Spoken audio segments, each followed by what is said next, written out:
თეატრის, კინოს, მუსიკისა და ქორეოგრაფიის მუზეუმში გივი ბერიკაშვილის 80 და კახი კავსაძის 78 წლის იუბილესთან დაკავშირებით კულტურის მოღვაწეები და საზოგადოების წარმომადგენლები შეიკრიბნენ მუზეუმის უკრავთა თაღში.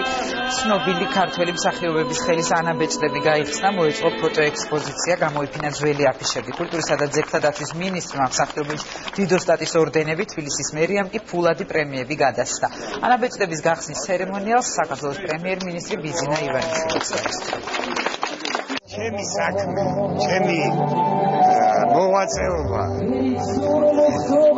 დაფასდა ჩემმა ხალხმა დაში დამიკრა იმ შრომისათვის, რომელიც მე დაუზარებლად გავწიე და აი დაბნეული ვარ, რა უთხრა არ ვიცი, ძალიან მიყვარს ჩემი ქვეყანა, ძალიან მიყვარს ჩემი ხალხი. ამდენ ხალხს პატივის შემწოდოს როგორ გადაუხადო მადლობა.